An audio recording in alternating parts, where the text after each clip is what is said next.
Sa katatapos nga lang po ng photoshoot ng mga Kalingap Angels, sa channel ni Kalingap Rab, dahil dito maraming supporters ang may kanya-kanyang sinusuportahan sa mga Kalingap Angels, especially nga po dito si Rena, maraming nag-aabang, lalo na nalaman nilang kasama siya sa vlog ni Kalingap Rab.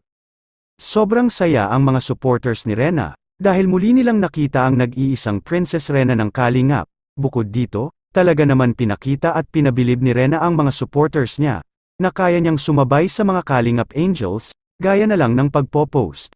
Masaya pa rin ang mga solid Rena, dahil muling nakita ang kagandahan ni Princess Rena. Kahit walang masyadong makeup si Princess Rena, ay hindi natin maitatanggi, na bakas pa rin ang kanyang organic na kagandahan at hindi nakakasawang pagmasdan.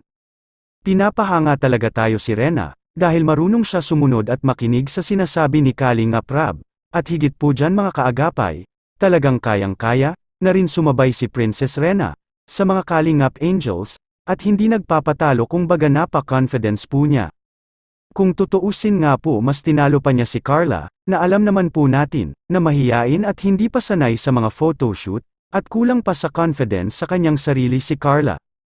Hindi naman po natin kinukumpara si Carla para kay Rena, dahil mas alam po natin mas maraming experience si Rena, kaya balang araw masasanay din si Carla at maging confidence din siya, sa kanyang sarili.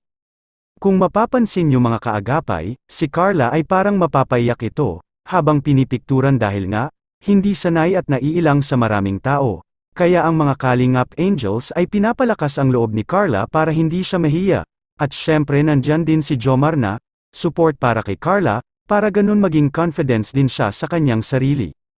Sa naganap nga ng photoshoot ng mga Kalingap Angels, marami po talagang humahanga kay Princess Rena at bagay din ang kanyang damit.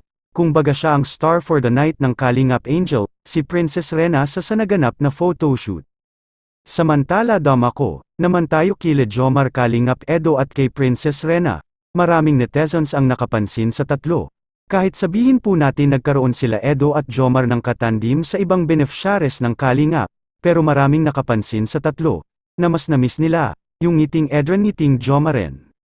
Nandyan yung mga tawanan, lokohan at asaran nila, sadyang nakakamiss naman talaga, na nakikita natin na muli silang nagtatawanan, dahil sa pang-aasar nila kay Arjan, sino ba naman ang hindi matutuwa at makamiss sa kanila, nandyan pa rin sila para kay Princess Rena.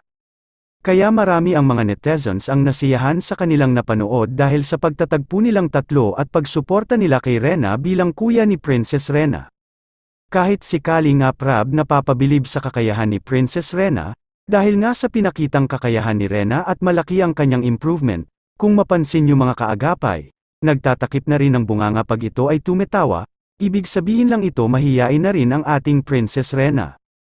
Salamat kay Kalingap Rab, dahil muli niya itong pinagsama-sama ang mga Kalingap Angels, na alam natin marami ang nag-aabang, lalo na kay Princess Rena, na gusto nilang masilayan ang nag-iisang Princess Rena ng Kalingap, so that it's mga kaagapay, dito na lang muna nagtatapos ang ating reaction, maraming salamat sa pagsubaybay sa ating ina-upload na video hanggang sa muli po. 갑자기 내게 나타나준 너, 난 아무 말도 할 수가 없었지.